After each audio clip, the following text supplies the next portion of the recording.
Hello students, आज हम पढ़ेंगे पोलराइजेशन ऑफ लाइट। ठीक है ना। तो सबसे पहले देखेंगे कि पोलराइजेशन क्या होता है। ठीक है ना।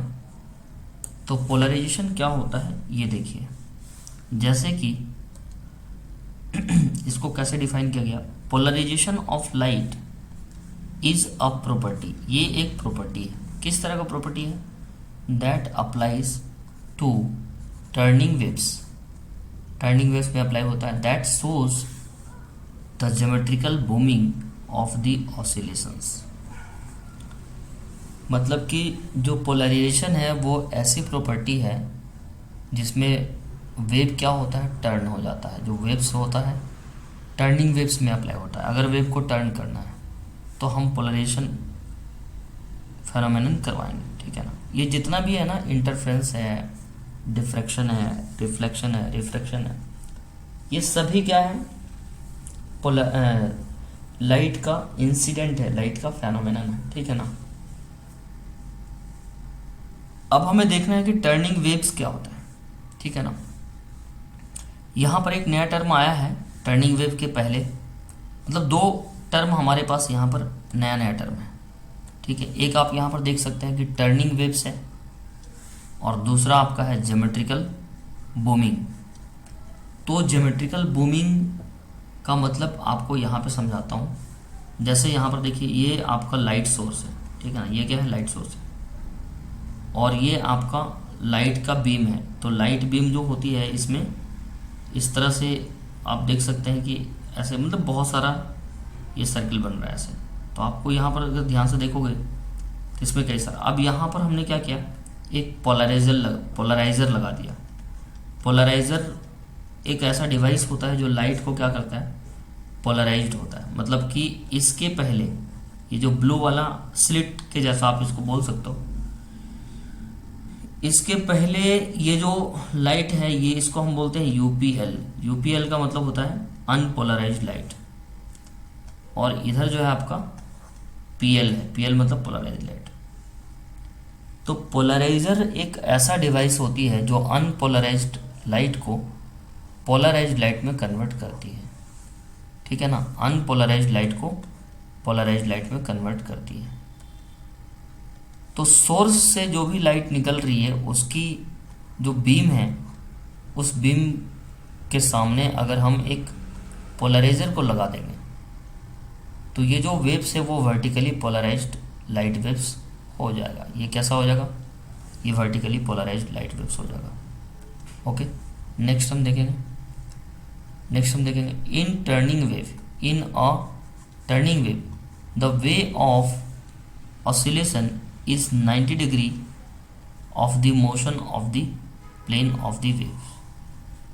ठीक है। तो मैंने आपको जैसा कि बहुत पहले मैंने बताया था कि longitudinal waves and transverse waves, LW मतलब लॉन्गिट्यूडनल, मैंने शॉर्ट में लिखा है, आप शॉर्ट में मत लिखना, और TW मतलब ट्रांसवर्स वेव्स। तो यहाँ पर जो लाइट होती है वो लॉन्गिट्यूडनल वेव्स नहीं होती।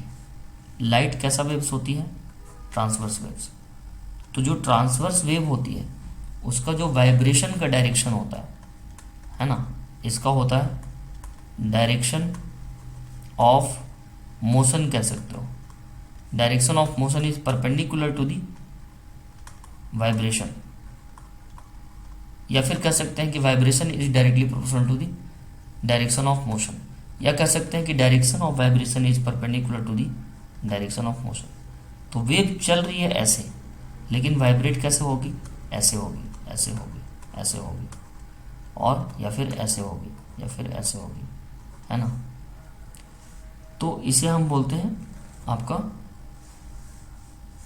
ऑसिलेशन में, मतलब टर्निंग वेव्स में क्या होता है, जो टर्निंग वेव्स होती है, टर्निंग वेव्स में क्या होता है, टर्निंग वेव्स में क्या होता है, टर्निंग वेव्स में the way of the oscillation is 90 degree of the motion of the wave. जो वेव का मोशन होता है और जो वेव का ऑसिलेशन होता है, दोनों के बीच जो एंगल होती है वो कितना होती है?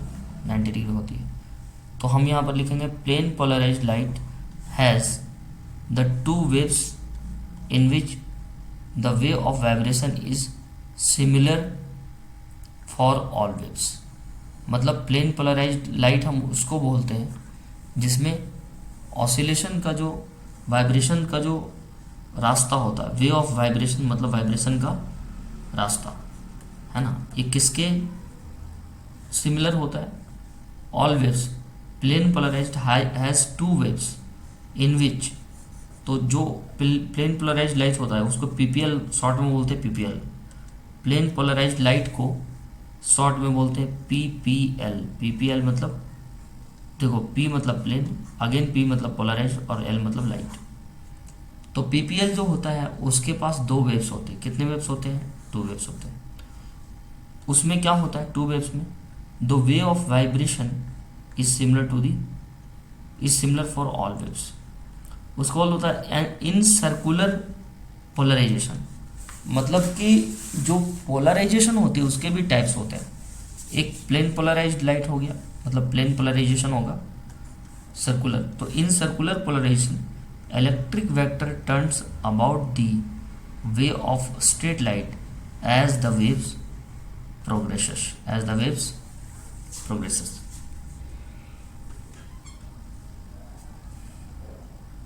If you glow a beam of polarized moonlight, अगर आप एक पोलराइज्ड मूनलाइट के बीम को ग्लो कराएंगे, ग्लो कराना मतलब होता है जलाना, ठीक है ना। दैट दैट इज क्रोमेटेड, यहाँ पर थोड़ा सा ये है, इज के बाद गैप होगा, ठीक है ना, मैं भी थोड़ा कंफ्यूज हो गया।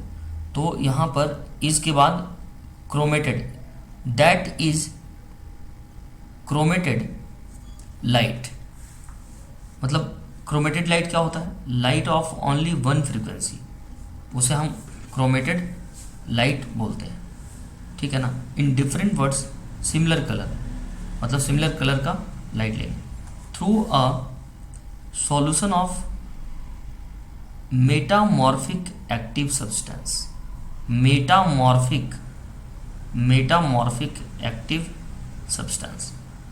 So the light that comes out, its plane of polarization is seen to have rotating or turning. The rotating body may be clockwise or anti-clockwise. तो जो रोटेटिंग बॉडी है वो क्लॉकवाइज भी हो सकता है और एंटी क्लॉकवाइज भी हो सकता है।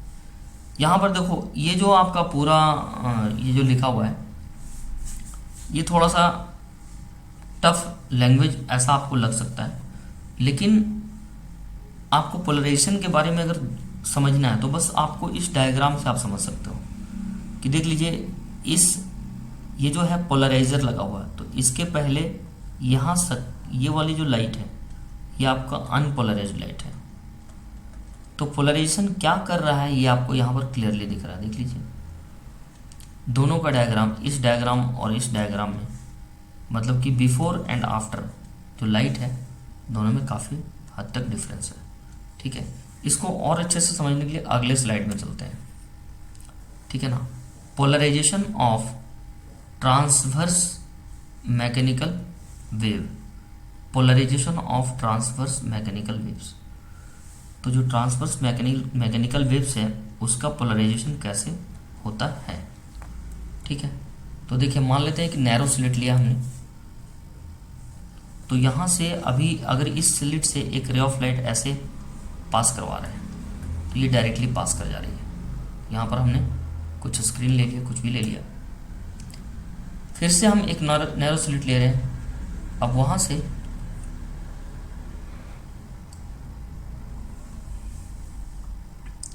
अब हम एक ट्रांसवर्स वेव, मतलब इसकी जो डिस्टर्बेंस है वो अप एंड डाउन है। तो मैकेनिकल वेव्स में देखो, ये जो वेव्स है आपका लॉन्गिट्यूडनल वेव्स है, मतलब इसमें वेव पार्टिकल वाइब्रेट ऐसे कर रही है और चल भी ऐसे रही है। मतलब डायरेक्शन ऑफ वाइब्रेशन DOV मतलब डायरेक्शन ऑफ वाइब्रेशन, और DOM मतलब डायरेक्शन ऑफ मोशन, ठीक है ना। तो direction of vibration and direction of motion both are in same direction, ठीक है ना, both are in same direction. तो यहाँ पे जो आपका यहाँ पर जो सेकंड वाला डायग्राम, ये वाला डायग्राम, इसको हम थोड़ा सा फिर से देखना चाहते हैं। जैसे देखिए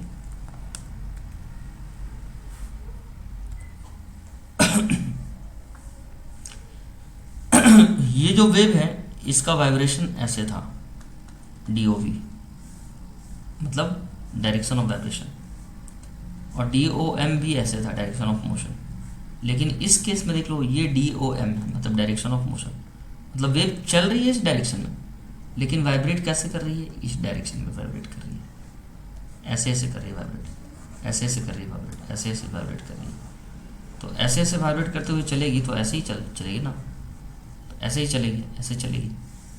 अगर कोई इस तरह से वाइब्रेट होते हुए चल रहा है तो ऐसे चलेगा, मतलब वाइब्रेशन ऊपर नीचे हो रहा है और चल रहा है दाहिनी तरफ। और दूसरे वाले केस में वाइब्रेशन भी ऐसे हो रहा है और चल भी ऐसे रहा, चल भी ऐसे रहा, तो दोनों का डायरेक्शन सेम है इस वाले केस में। तो ऐसे वेव्स को हम बोलते हैं लॉन्गिट्यूडनल वेव्स, जो कि पोलराइजेशन शो नहीं करेगा, जरूरत ही नहीं उसमें, ठीक है। हमें पोलराइजेशन के लिए कैसा वेव्स लेना पड़ेगा, ट्रांसवर्स वेव लेना पड़ेगा। तो जो ट्रांसवर्स वेव होती है वो पोलराइजेशन में पार्टिसिपेट करती है। देखिए नैरो स्लिट, ये देखिए ऐसे,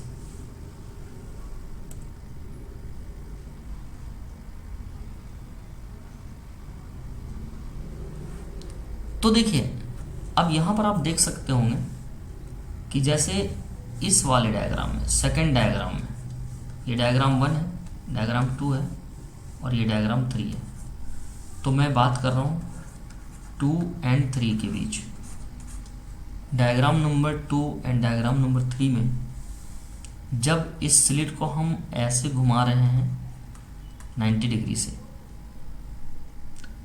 तो 90 डिग्री से घुमाने के बाद इस स्लिट के इस तरफ ये जो वेव्स अभी चल रही है ये नहीं जाती है, ठीक है ना। देखिए कैसे होता है, घूमता हुआ दिखेगा आपको, ये देखिए, देखिए, ठीक है ना। तो हम ऐसा समझ सकते हैं, हम ऐसा सोच सकते हैं कि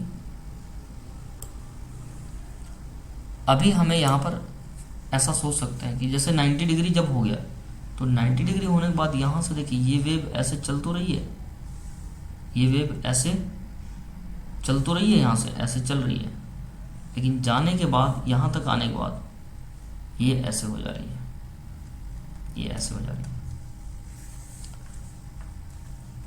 तो यहाँ पर जिस तरह का नेचर लाइट का इधर है उसी तरह का नेचर इस तरफ है, लेकिन यहाँ पर स्लिट के पहले लाइट ऐसे चल रही है और स्लिट के बाद लाइट ऐसे चल रही है। तो इसे हम बोलते हैं UPL यानी कि अनपोलराइज्ड लाइट, और इसे हम बोलेंगे PL यानी कि पोलराइज्ड लाइट। और ये जो नैरो स्लिट है, इस स्लिट को यहाँ पर हम बोलेंगे पोलराइजर। वो ऑब्जेक्ट जो लाइट को पोलराइज्ड कर दे, that is called polariser, that is called polariser, ठीक है ना, दैट इज कॉल्ड पोलराइजर। तो पोलराइजर वो होता है जो रे को पोलराइज कर देता है, ठीक है। इसका नेक्स्ट हम देखेंगे, ठीक है ना, इसका नेक्स्ट हम देखेंगे। तो देखिए नेक्स्ट हम पढ़ेंगे पोलराइजेशन ऑफ लाइट वेव्स, यानी कि जो लाइट वेव का पोलराइजेशन होता है वो कैसे होता है और क्या होता है, ठीक है ना, पोलराइजेशन ऑफ लाइट वेव्स। अब इसमें देखिए ये आपका, देखिए ये नेचुरल लाइट है, जो S सोर्स है, इससे बहुत सारा रे ऑफ लाइट निकल रही है, ऐसे निकल रही है। तो ये सभी जो लाइट्स हैं इसे हम बोलते हैं नेचुरल लाइट। आपको पता है कि जनरली में एक्चुअल में जो लाइट होती है वो ऐसे ट्रेवल करती है, ठीक है ना, लेकिन हम कभी भी लाइट को ऐसे नहीं दिखाते हैं। लाइट को जब भी अगर हमें रे डायग्राम दिखाना रहता है तो रे डायग्राम को हम स्ट्रेट लाइन दिखाते हैं। ये इसलिए होता है क्योंकि एक तो इसका जो लेमडा होता है बहुत कम होता है ना। लाइट का जो ये होता है 3800 एंगस्ट्रम से लेकर 7800 एंगस्ट्रम तक हम जो भी वेवलेंथ पढ़ते हैं वो सभी लाइट के केस में पढ़ते हैं, ठीक है ना।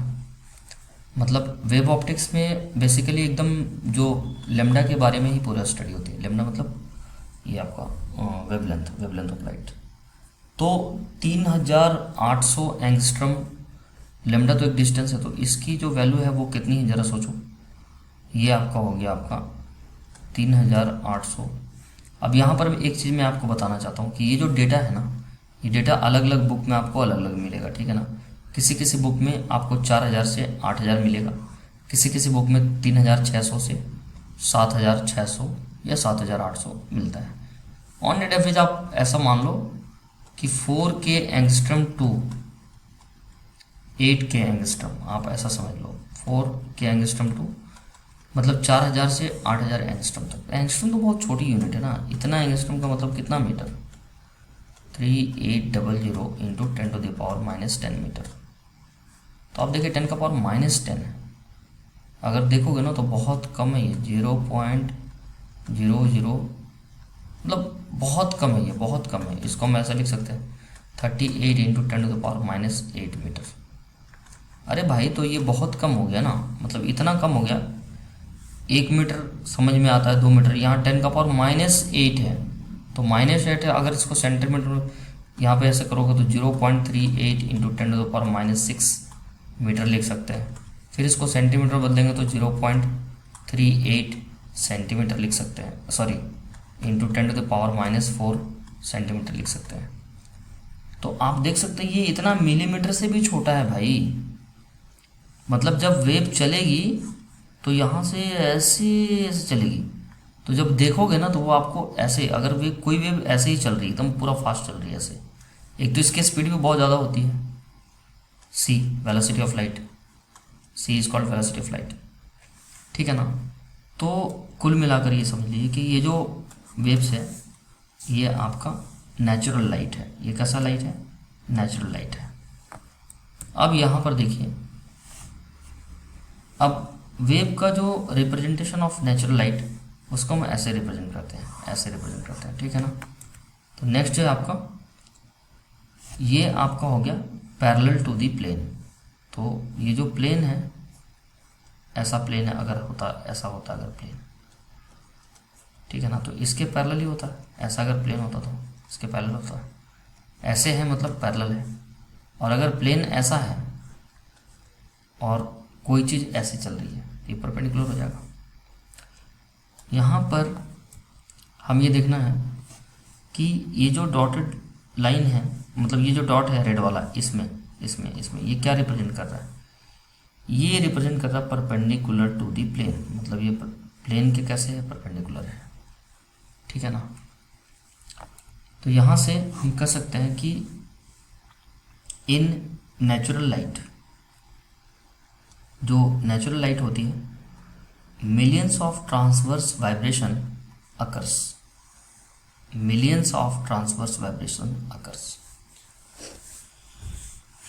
तो बहुत ज़्यादा ट्रांसवर्स वाइब्रेशन निकल रहा है इन ऑल द डायरेक्शंस, बहुत सारे, हर डायरेक्शन में। देखो इस डायरेक्शन में, इस डायरेक्शन में, इस डायरेक्शन में, इस डायरेक्शन में, हर एक डायरेक्शन में मिलियंस ऑफ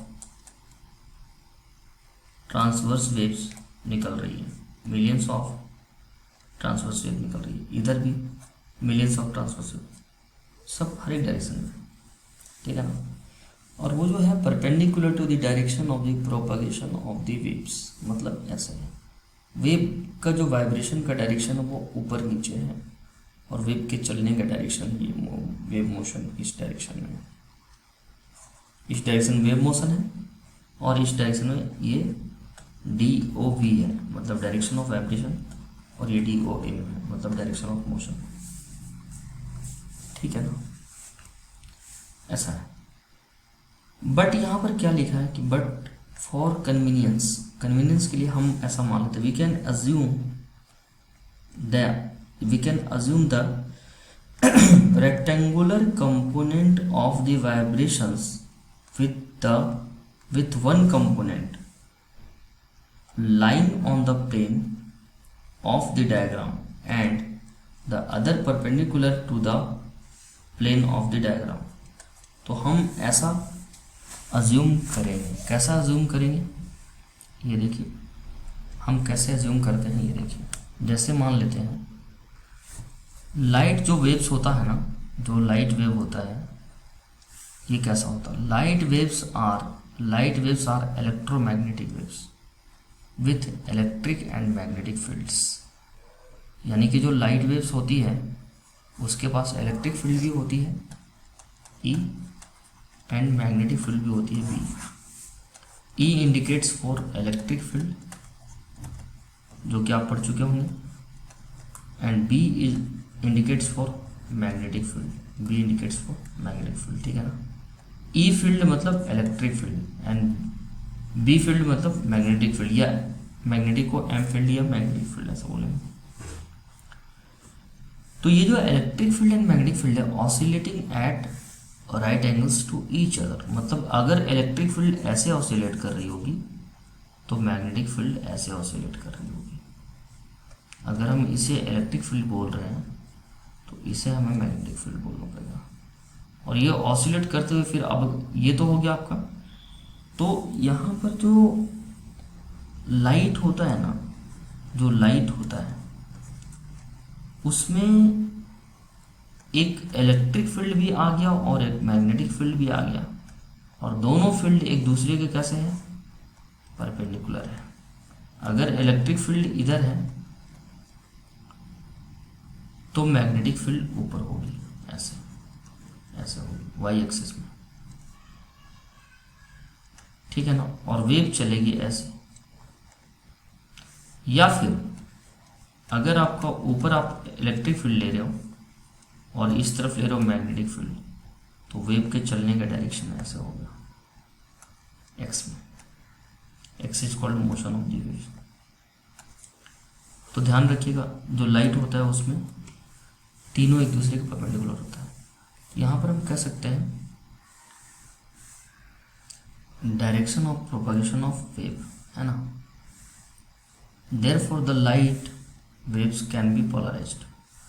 तो एक बार अच्छे से अगर पढ़ेंगे तो light waves are electromagnetic waves with electric and magnetic fields oscillating at right angles to each other and also the direction of propagation of waves.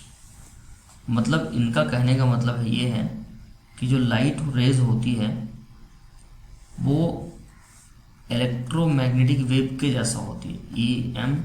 EMW मतलब इलेक्ट्रोमैग्नेटिक वेव्स। EMW मतलब इलेक्ट्रोमैग्नेटिक वेव्स। आपने पता नहीं पढ़ा है कि नहीं पढ़ा, इलेक्ट्रोमैग्नेटिक वेव्स पढ़ना है, आपके सिलेबस में भी होगा।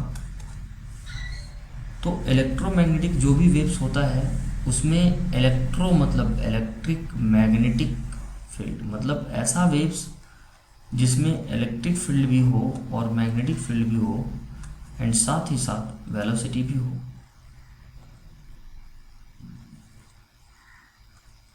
और अगर तीनों एक दूसरे के परपेंडिकुलर है, परपेंडिकुलर टू ईच अदर, ये परपेंडिकुलर का सिंबल है, ठीक है ना। This is symbol of perpendicular, perpendicular to each other, perpendicular to each other, perpendicular to each other, ठीक है ना। अगर ऐसा होता है तो इससे हम बोलेंगे therefore the light waves can be polarised. तो यहाँ पर अगर तीनों डायरेक्शन है, मतलब लाइट वेव अगर ट्रांसवर्स नेचर का है और उसमें इलेक्ट्रोमैग्नेटिक वेव्स है, तो उसमें जो इलेक्ट्रिक फील्ड और मैग्नेटिक फील्ड है और जो direction of motion of the wave है, ये तीनों अगर एक दूसरे के परपेंडिकुलर होता है, then and only then the light waves can be polarised.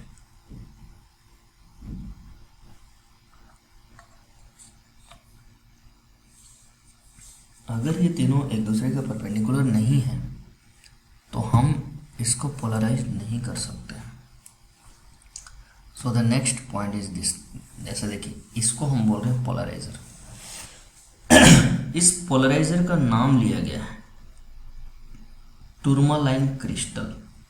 तो एक क्वेश्चन आपसे यहां पर पूछेगा, 4 ऑप्शन दे देगा, उसमें से बोलेगा कि which one of the following is used as polariser. इनमें से कौन है जिनका इस्तेमाल पोलराइजर के रूप में किया जाता है लाइट में। तो याद रखिए उसमें से एक नाम जो है टूरमालाइन क्रिस्टल है। ठीक है, तो ये जो मटेरियल है, इस मटेरियल को ही हम बोल रहे हैं क्या, टूरमालाइन क्रिस्टल। ठीक है, टूरमालाइन क्रिस्टल। तो यहाँ से कैसे होता है, और ये आपका ये पोलराइजर है, ये आपका एनालाइजर है। दोनों को हमने एक ही मटेरियल का लिया है। अब इसमें से लाइट इसमें से लाइट क्या होगी, पोलराइज होगी, और इसमें से लाइट क्या होगी, एनालाइज होगी। इसमें से लाइट क्या होगी, एनालाइज होगी। देखिए कैसे होता है, ये देखिए ऑप्टिकल एक्सिस ये है, ऐसे जा रही है लाइट, ये देखिए।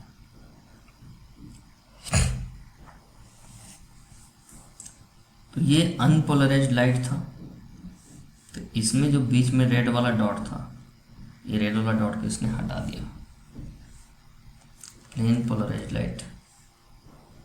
तो अनपोलराइज्ड लाइट के रास्ते में अगर आप एक पोलराइजर रख दोगे, जैसे यहाँ से यहाँ पर ये अनपोलराइज्ड लाइट चल रही थी, अब इसके रास्ते में आपने एक पोलराइजर रखा, तो पोलराइजर रखने के बाद ये पीपीएल में कन्वर्ट हो गई। फिर इसके बीच एक एनालाइजर रख दिया इसके रास्ते में ही ऑब्स्टेकल के रूप में, तो फिर ये पीपीएल ही रही, फिर ये चेंज नहीं हुई।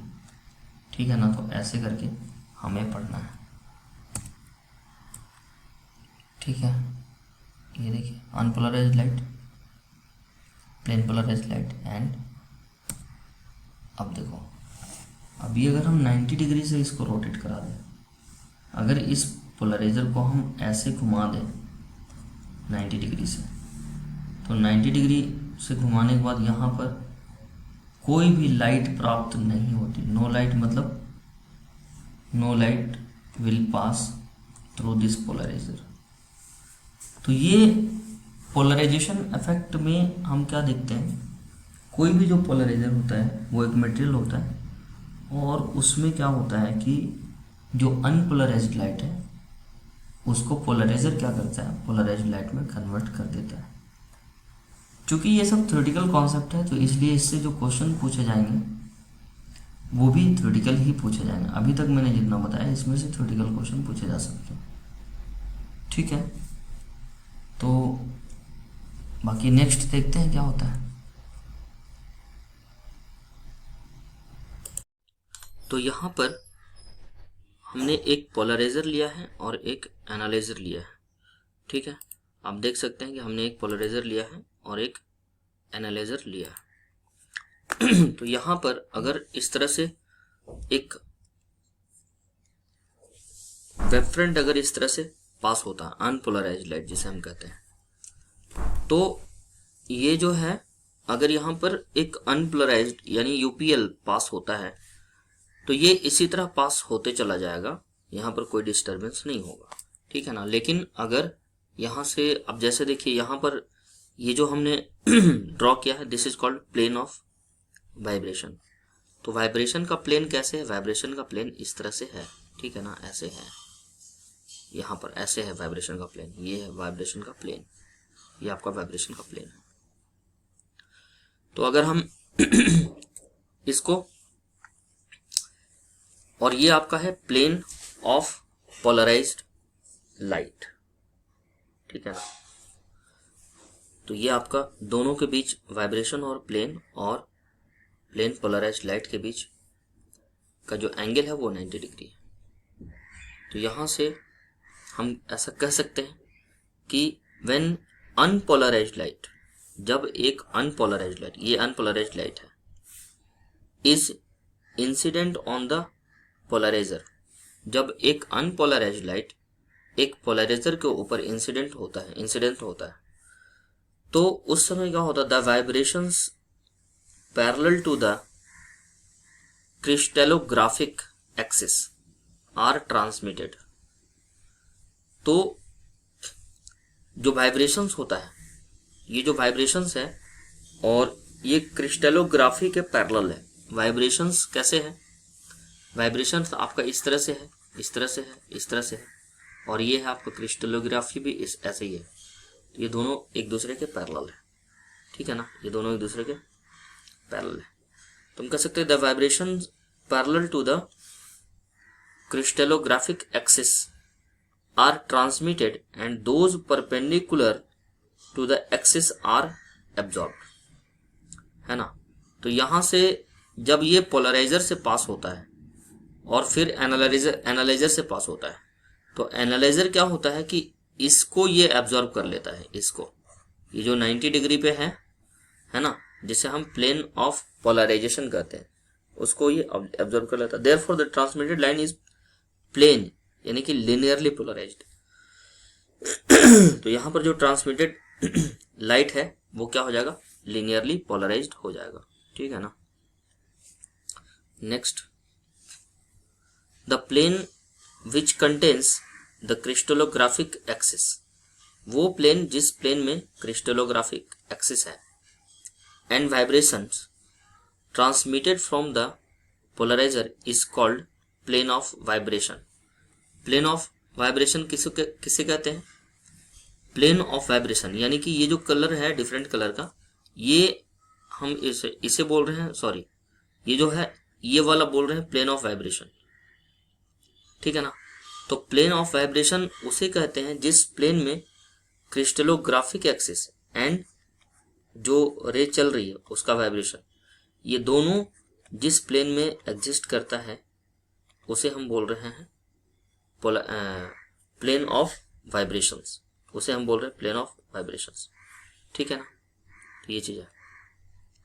तो ये तो मैंने आपको पहले भी बताया था कि जैसे अगर कोई भी रे है, तो रे अगर ऐसे चल रही है तो एक होता है आपका, this is called direction of waves, है ना, और ये हो गया आपका, ऐसे हो गया आपका direction of vibration, DOV, and this is DOW, direction of wave, या हम कह सकते हैं डायरेक्शन ऑफ रे। तो रे डायग्राम ऐसे चल रही है और वाइब्रेशन उसका जो हो रहा है वो ऐसे हो रहा है परपेंडिकुलर, तो इसलिए इसको ट्रांसवर्स वेव बोला जाता है। अब ये दोनों, ये जो वाइब्रेशन है ये जिस प्लेन में एग्जिस्ट करती है, ये वाइब्रेशन जिस प्लेन में एग्जिस्ट करती है उस प्लेन को ही हम बोलते हैं प्लेन ऑफ वाइब्रेशंस, ठीक है ना। और इसी प्लेन में फिर क्रिस्टलोग्राफी भी एग्जिस्ट करेगा, क्रिस्टलोग्राफिक एक्सिस इसी प्लेन में एग्जिस्ट करेगा, ओके। तो यहां पर हम कह सकते हैं कि the plane which is perpendicular to the plane of vibration is called plane of polarisation. वो प्लेन जो प्लेन ऑफ वाइब्रेशन के परपेंडिकुलर है, जैसे यहां से आपको क्लियरली दिख रहा है, 3D इमेज है तो यहां पर इसलिए बनाया गया। देखिए इस प्लेन, मतलब अगर ये प्लेन 1 है और ये प्लेन 2 है, तो 1 और 2 के बीच का एंगल कितना है, 90 डिग्री है। 1 और 2 के बीच का एंगल कितना है, 90 डिग्री, ठीक है ना, 90 डिग्री है। नेक्स्ट हो गया आपका, एक होता है मेलस लॉ। मेलस लॉ क्या होता है ये देखिए, मेलस लॉ इसी से रिलेटेड है, पोलराइजेशन से ही रिलेटेड है, पोलराइजेशन में ही हमें मेलस लॉ पढ़ना रहता है, ठीक है ना। अब यहां पर बात है कि when a beam of plane polarised light is incident on an analyser, जब एक प्लेन पोलराइज्ड लाइट का बीम एनालाइजर के ऊपर इंसिडेंट होता है, the intensity I of light transmitted from the analyzer varies directly as the square of the cosine of the angle theta between the planes of transmission of analyser and polariser, ठीक है ना, between the planes of transmission of analyser and polariser. Now the next, यहां पर दो चीज हम लिया है, P का मतलब है पोलराइजर और A का मतलब है एनालाइजर। तो यहां से एक दोनों के बीच का एंगल जो है हमने थीटा मान लिया। देखिए ये A है और ये आपका A cos थीटा है, क्योंकि ये अगर A है और ये अगर थीटा है तो ये A और ये थीटा, तो ये हो जाएगा इस डायरेक्शन में हो जाएगा A cos थीटा। तो यहां से परपेंडिकुलर डायरेक्शन में ऐसे हो जाएगा A sin थीटा, ठीक है ना। ये तो कंपोनेंट हम जानते हैं कि अगर कोई भी, अगर मान लेते जैसे ये A होता और ये थीटा होता, तो इस डायरेक्शन में हम लिखते A cos थीटा और इस डायरेक्शन में हम लिखते A sin थीटा, ठीक है ना। तो जो A cos थीटा होता और ये जो A sin थीटा होता, दोनों के बीच का एंगल 90 डिग्री होती है, ठीक है ना। ये चीज है, ये देखिए इस तरह से होगा A sin थीटा। तो यहां पर हम कह सकते हैं कि जो इंटेंसिटी होती है this is directly proportional to cos square theta. Intensity is directly proportional to cos square theta, है ना। तो यहां पर हम कह सकते हैं कि if A be the amplitude, अगर A एम्पलीट्यूड हो ऑफ द इलेक्ट्रिक वेक्टर, कोई इलेक्ट्रिक वेक्टर है। इलेक्ट्रिक वेक्टर का मतलब होता है कि ऐसा वेक्टर जो इलेक्ट्रिक फील्ड को रिप्रेजेंट करे, है ना। इलेक्ट्रिक वेक्टर का मतलब क्या होता है? इलेक्ट्रिक वेक्टर का मतलब क्या होता है? इलेक्ट्रिक वेक्टर का मतलब होता है कि कोई भी ऐसा वेक्टर जो इलेक्ट्रिक फील्ड को रिप्रेजेंट करता है, ठीक है ना। तो एक्चुअल में जो इलेक्ट्रिक वेक्टर होता है ना, एक्चुअल में जो इलेक्ट्रिक वेक्टर होता है, ये नया टर्म है इलेक्ट्रिक वेक्टर। तो पहले तो आप ये समझ लो कि इलेक्ट्रिक वेक्टर एक ऐसा वेक्टर होता है जो रिस्पॉन्सिबल होता है ऑप्टिकल इफेक्ट्स के लिए, है ना। इसे हम कह सकते हैं रिस्पॉन्सिबल फॉर ऑप्टिकल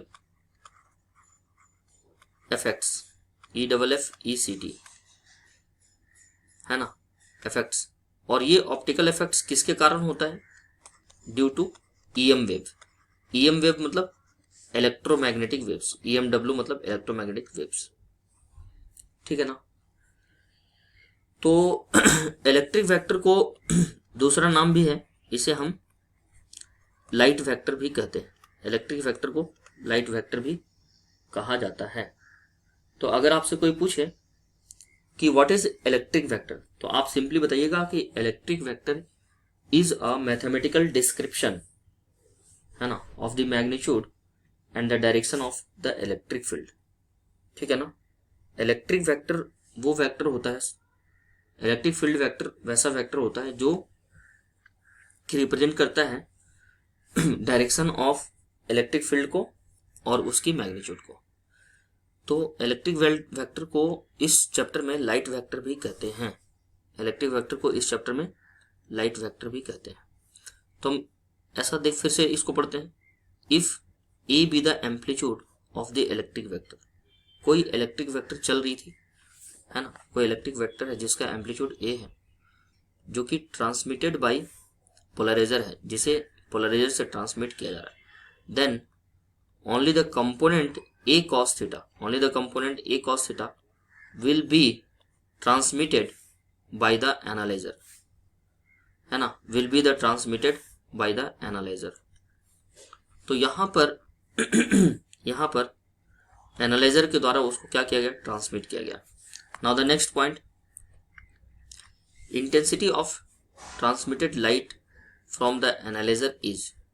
तो यहाँ से जो एनालाइजर से जो लाइट पास हो रही है या ट्रांसमिट हो रही है, उसकी जो इंटेंसिटी होगी वो हो जाएगी आई इज इक्वल्स टू, जैसे I is directly proportional to K, sorry I is directly proportional to cos square theta, तो अगर इस प्रोपोर्शनलिटी साइन को हटाएंगे तो यहां पर एक इक्वल टू आ जाएगा और यहां पर आ जाएगा के, ठीक है ना, यहां पर आ जाएगा K, then I is equals to K into A cos theta का whole square, A cos theta का होल स्क्वायर।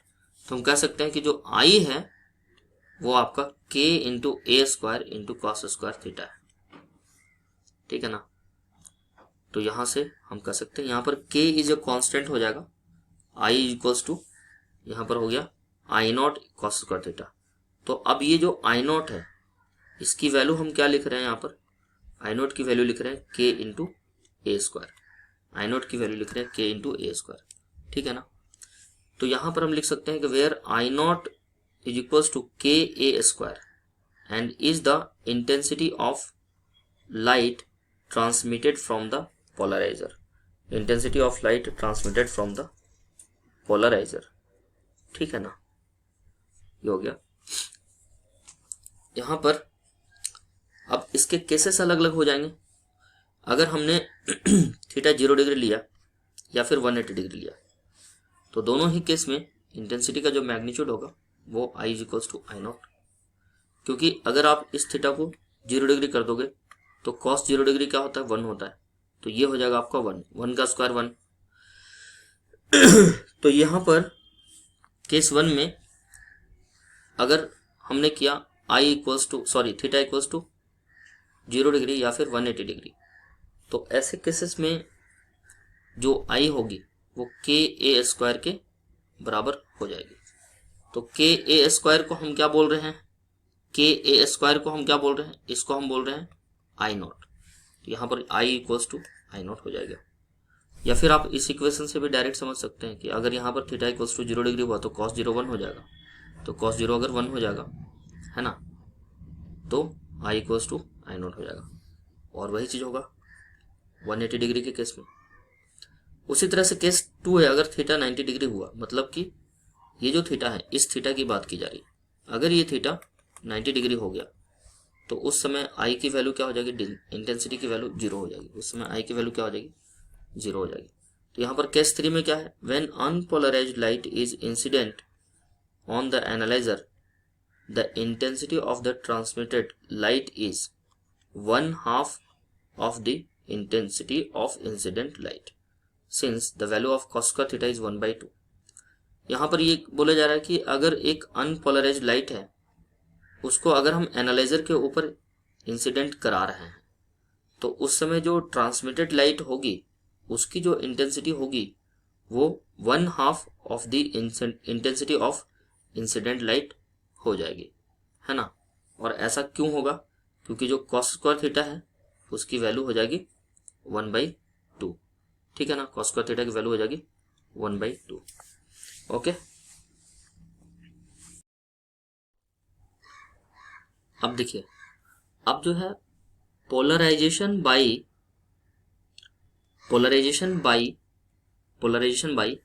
रिफ्लेक्शन, एंड इसे ही हम बोलते हैं ब्रेस्टोर्स लॉ। तो जो पोलराइजेशन हमने पढ़ा, रिफ्लेक्शन के द्वारा अगर पोलराइजेशन होता है तो वो कैसे होगा। तो मान लेते हैं कि यहाँ पर एक हमारे पास इस तरह का दो अलग अलग मीडियम है, ए एंड बी। बी एक ऐसा मीडियम है जिसका रिफ्रैक्टिव इंडेक्स म्यू है, बी का मीडियम का रिफ्रैक्टिव इंडेक्स म्यू है, और यहाँ पर जो एक इस तरह से थीटा पी पे, इसको हम बोलते हैं angle of incident for polarisation. तो एक यहाँ पर पीपीएल आ रहा है, एक यहाँ पर पीपीएल आ रहा है, एक पीपीएल यहाँ से ऐसे इंसिडेंट हो रहा है, इस तरह से ये इंसिडेंट हो रहा है इस तरह से, ठीक है ना। तो इंसिडेंट होने के बाद मान लेते हैं कि ये थीटा पी एंगल से इंसिडेंट हुआ, ये जो है इसको आप नॉर्मल समझ सकते हो, ये लाइन जो है ये वाली लाइन ये नॉर्मल है, ठीक है ना। तो नॉर्मल के साथ थीटा पी एंगल पे इंसिडेंट हुआ तो इसको ऐसे जाना चाहिए, इसको ये ऐसे जाना चाहिए, ठीक है ना। इसको इस तरह से जाना चाहिए था। लेकिन यहाँ पर क्या है कि ये मान लेते हैं कि ये जो मीडियम है वो एयर है और ये कोई दूसरा मीडियम है जिसका रिफ्रैक्टिव इंडेक्स आर आई मतलब रिफ्रैक्टिव इंडेक्स, आर आई मतलब रिफ्रैक्टिव इंडेक्स। रिफ्रैक्टिव इंडेक्स को हिंदी में अपूर्णांक बोलते हैं, ठीक है ना। तो ये ऐसे नहीं जाके अगर मान लेते हैं कि ये रेयर मीडियम है और ये मीडियम आपका डेंसर है, तो रेयर से डेंसर में की तरफ जब रे ऑफ लाइट जाती है तो नॉर्मल की तरफ बेंड हो जाती है, तो ये ऐसे चली जाएगी, ठीक है। तो ये रे ऑफ लाइट इस तरह से जाएगी, ये ऐसे चली जाएगी, ये ऐसे चली जाएगी, ये ऐसे चली जाएगी, ठीक है ना। तो ये इस तरह से ये रे ऑफ लाइट ऐसे आ जाएगी। तो यहाँ से पोलराइजेशन बाय रिफ्लेक्शन, और अगर रिफ्लेक्शन होता तो यहाँ से ये ऐसे जा सकता था कुछ, अगर रिफ्लेक्शन होता तो कुछ पार्ट रिफ्लेक्ट होगा तो ऐसे हो सकता है, ठीक है ना। तो ये जो पाथ है ये पाथ तो फॉलो करेगा नहीं, ये पाथ फॉलो नहीं करेगा। तो अगर रिफ्रैक्शन हुआ तो इस तरह से जाएगा नीचे, और अगर रिफ्लेक्शन हुआ तो उसी मीडियम में वापस रिवर्स बैक हो जाएगा, ठीक है ना, उसी मीडियम में वापस। यहाँ पर देखिए कैसे होता है, ये देखिए इस तरह से होता है। तो रे ऑफ लाइट का जो कुछ पार्ट है, यहाँ से कुछ पार्ट जो है यहाँ से इस तरफ चला जा रहा है, मतलब ये जो फेनोमेनन है रिफ्लेक्शन हो रहा है, और ये जो है यहाँ पर रिफ्रैक्शन हो रहा है, ठीक है ना। तो यहाँ पर पोलराइजेशन बाय रिफ्लेक्शन है, तो रिफ्लेक्शन के द्वारा यहाँ पर पोलराइजेशन हो रहा है, क्योंकि पोलराइजेशन में यहाँ पर पोलराइजेशन इसलिए बोल रहे हैं क्योंकि जैसे कहने का ये मतलब है कि जैसे पोलराइजेशन के लिए हमें क्या चाहिए, एक इस तरह का एक पोलराइजर चाहिए, ठीक है ना। बिना पोलराइजर के लिए, क्योंकि इधर से जो रे ऑफ लाइट आएगी वो तो अनपोलराइज्ड लाइट रहेगी, और इस तरफ जो रे ऑफ लाइट जाएगी वो पोलराइज्ड लाइट रहेगी, और इसे हम बोलते हैं क्या, पोलराइजर, मतलब क्योंकि ये लाइट को पोलराइज कर दे रहा है। लेकिन यहाँ पर इस पॉइंट पर कोई पोलराइजर नाम का तो कोई चीज़ है नहीं यहाँ पर। तो अगर इस पॉइंट पे पोलराइजर नहीं है तो देख सकते हो कि आप यहाँ पर ये ऐसे होना चाहिए था, लेकिन ये इस तरह से नहीं है, यानी कि ये जो अनपोलराइज्ड लाइट था तो इधर जब आया है तो ये क्या हो गया, पोलराइज्ड लाइट हो गया। तो यहाँ पर पोलराइजेशन कैसे हो रहा है, with the help of reflection हो रहा है। तो पोलराइजेशन होने के लिए ऑलवेज पोलराइजर चाहिए ऐसा कोई ज़रूरी नहीं है, ठीक है ना, ऐसा कोई ज़रूरी नहीं है। यहाँ पर क्या होता है देखिए, the incident light wave is made of parallel vibrations pi components, ठीक है ना। इस पे ज़्यादा ध्यान मत देना आप पाई कंपोनेंट पे, ठीक है ना, इस पर ज़्यादा ध्यान मत देना, ये थोड़ा सा अलग है तो आपको उतना ज़्यादा नहीं, लेकिन हाँ अगर किन्हीं को समझ में आ रहा तो अच्छी बात है, नहीं समझ में आ रहा तो उतना ज़्यादा आपको फील। आप बस ये समझो कि ये जो वाइब्रेशन हो रहा है ना, ये वाइब्रेशन हर एक के पैरेलल है। जब ये ऐसे चल रही तो ये वाइब्रेशन ऐसे ऐसे ऐसे ऐसे चल रहा है, तो ये एक दूसरे के क्या है, पैरेलल है, ठीक है ना। तो उसी के बारे में यहाँ पर बातचीत की गई है, ठीक है। तो यहाँ पर ये जो पैरेलल वाइब्रेशंस है जिसे हम पाई कंपोनेंट बोल रहे हैं, पैरेलल वाइब्रेशन को पाई कंपोनेंट बोल रहे हैं, on the plane of incident. तो प्लेन ऑफ इंसिडेंट कौन सा है, ये वाला, this is called plane of incident, POI मतलब प्लेन ऑफ इंसिडेंट, ठीक है ना। मैं शॉर्ट में लिख रहा हूं लेकिन आप इसको शॉर्ट में मत लिखना, this is called plane of incident, plane of incident. And perpendicular vibrations sigma components perpendicular to the plane of incident, ठीक है ना। तो यहां पर देखो इस वाले रे के बीच और इसके बीच जो एंगल है वो 90 डिग्री है, ठीक है ना। वो एंगल कितना है, 90 डिग्री है, इस तरह से है। नेक्स्ट आपका है at a particular angle theta P, किसी पार्टिकुलर एंगल पे थीटा पी पे the parallel components completely refracted whereas the perpendicular components partially get refracted and partially get reflected.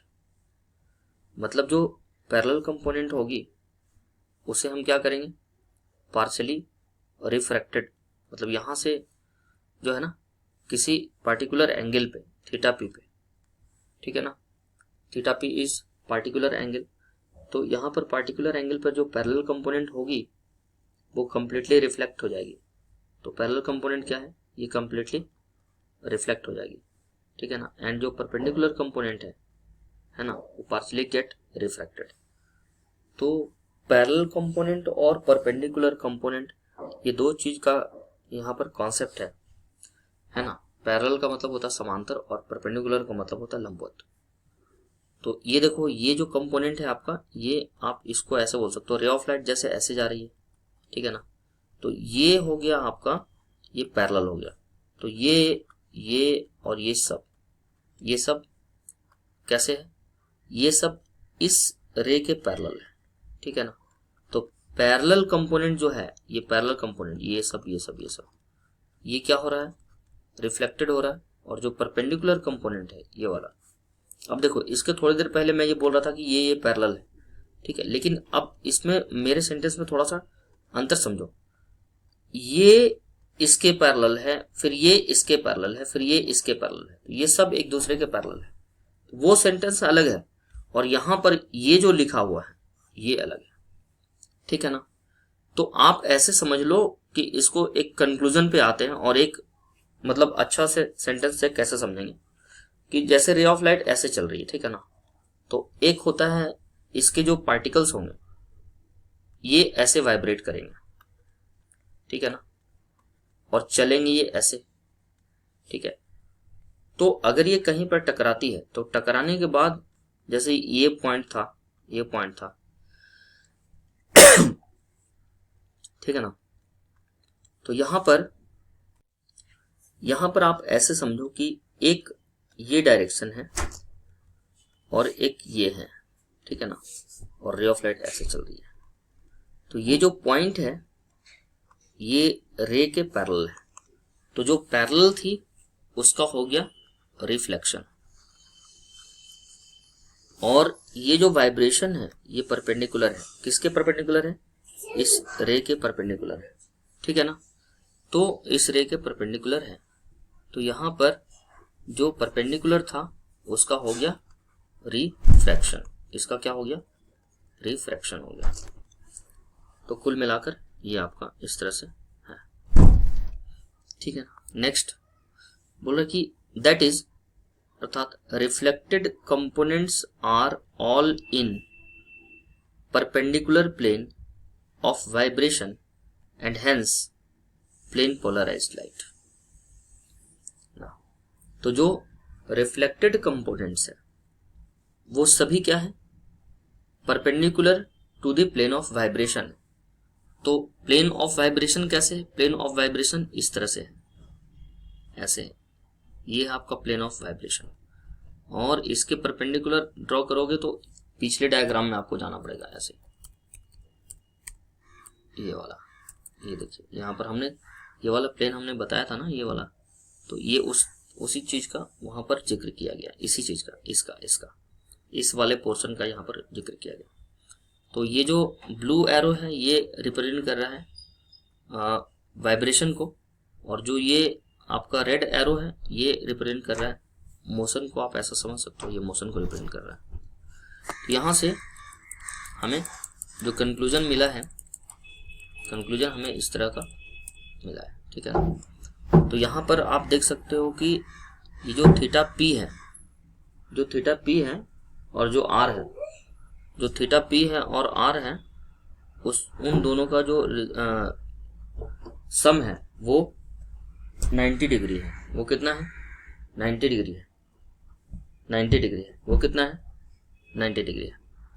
तो आर की वैल्यू कितनी हो जाएगी, 90 डिग्री माइनस थीटा पी हो जाएगी, ठीक है ना। तो यहाँ से हम जैसे हमें निकालना है, जैसे हमें दो चीज चाहिए ना, मतलब रिफ्रैक्टिव इंडेक्स अगर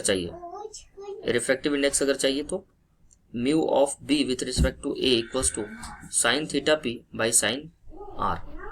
okay, so this can be written as sine of theta P divided by sine of 90 minus theta P. ठीक है, ये चीज़ हमें क्लियर यहाँ से पता चल जाता है। जैसे ये आपका थीटा पी है और ये आपका 90 है, तो जैसे आप ऐसे सोचो कि अगर ये ऐसे जाता, अगर ये ऐसे जाता, ऐसे जाता, ऐसे जाता, तो ये एंगल, सॉरी, अगर ये ऐसे जाता तो अगर ये थीटा पी है तो ये भी कितना होता, ये भी कितना होता, ये भी हो जाता आपका थीटा पी, अगर ये ऐसे जाता तो। लेकिन अब हमें अगर आर लिखना है तो यहाँ से देख लो कि यहाँ से हम देख सकते हैं कि जो थीटा पी है और जो आर है, इन दोनों का जो सम होगा वो आपका 90 डिग्री के बराबर होगा।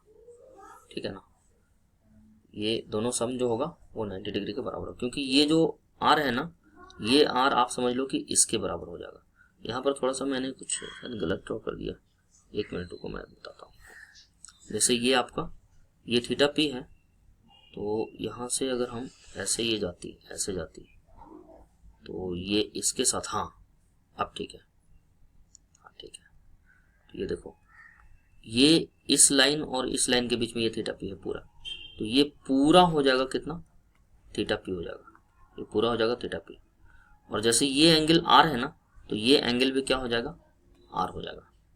तो यहाँ पर देखो ये पूरा थीटा पी और ये आर, सॉरी ये ऐसे, ये वाला आर हो जाएगा, ये वाला आर, ये आर नहीं होगा, ये आर हो जाएगा। हाँ, तो यहाँ पर जो थीटा पी है और जो आर है, इन दोनों का सम जो होता है वो 90 डिग्री होगा, ऐसे आप समझ लो। ठीक है ना, तो ये आपको अगर ये नहीं भी समझ में आ रहा तो आप इस वाले पॉइंट्स को आप याद रख सकते हैं। यहाँ पर एक आध पॉइंट तो हम याद रख ही सकते हैं, अगर थोड़ा बहुत भी नहीं आ रहा, क्लियर नहीं हो पा रहा तो थीटा पी और जो आर है, इसका जो सम होता है वो 90 डिग्री होता है। ठीक है, तो यहाँ से ये कंक्लूजन हमारे पास मिल जाता है। ओके, तो हम कह सकते हैं कि इन दोनों का जो रेशियो है, जैसे ये साइन 90 माइनस थीटा पी है, तो साइन 90 माइनस थीटा को हम लिख सकते हैं कॉस थीटा। तो अब ये हो जाएगा, ऊपर हो जाएगा साइन थीटा पी और नीचे हो जाएगा कॉस थीटा पी। तो sine theta by cos theta क्या होता है, टेन थीटा होता है। ये हो जाएगा टेन ऑफ थीटा पी, ये हो जाएगा आपका टेन ऑफ थीटा पी। ठीक है ना, तो ये यहाँ पर इस तरह से। अब उसके बाद जो पोलराइड्स है उसको हम नेक्स्ट लेक्चर में पढ़ेंगे। ठीक है ना, पोलराइड्स को हम नेक्स्ट लेक्चर में पढ़ेंगे।